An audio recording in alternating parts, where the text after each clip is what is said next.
Secularism, separating state from religion, to make you think, O youth, that you can practice your religion, that's okay, but just like every other religion, it's practiced in certain places only.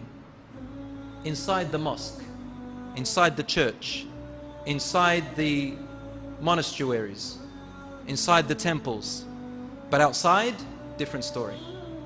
And so you see, really, in essence, you can see it, especially among the young people. They have two identities. The first identity is Bilal and Fatima, and the second identity is Billy and Jessica. They have the identity, Bilal with the cap, and an identity outside, Bilal with the other cap on the side. Yeah, I mentioned the cap. What I mean by it's just a symbol. The cap is not really something that is everything in Islam. Mainly it's the character and the identity. But what I mean by that is the identity is changed. Fatima with a hijab. Outside, Fatima, different story, tight clothing, and so on and so forth.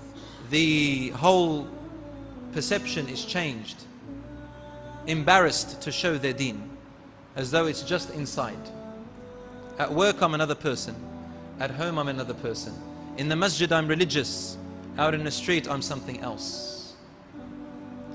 So this is secularism, teaching young men and women, be what you want to be, do what you want to do. Religion is a distraction. Religion is for the ancient-minded. Islam is like any other religion. It's a restriction. And it's sad to say, wallahi, with great sorrow, that even some religious people make religion seem that way too. We make it look like it's rules, rules, rules. Do this, don't do that. Rules, punishment, sin, hellfire. Why? Why do we do that? This is not how the Prophet ﷺ revealed Islam. My brothers and sisters in Islam, for the youth to be on the right path, we need to understand the youth.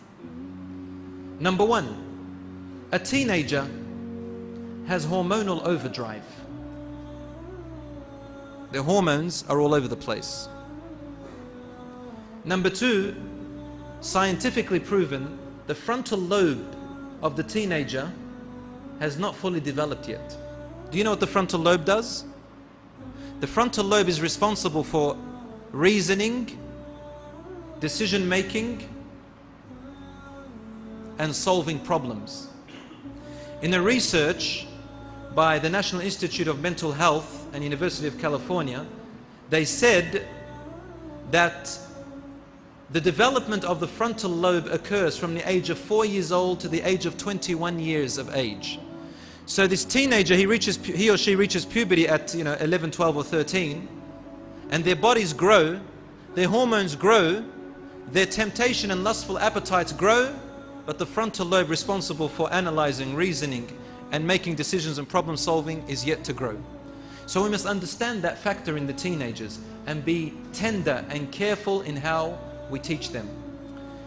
The teenager is very sensitive about their image, their perception of how people think of them. They want to be respected. They want their views to be acknowledged. And they want to be accepted by their peers. Girls and boys are different in their methods, but the same desire is there either way. They want to be respected and acknowledged. They don't want to be shunned aside as if their views are insignificant. They are frustrated. They are frustrated because they feel that they have lack of freedom. They feel that they are powerless.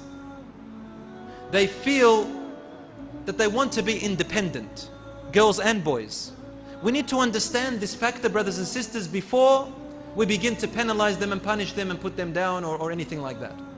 This is what they want. And that's why Allah made parents go through that first. When we understand that, then we can understand how to tackle the current culture of the young generation.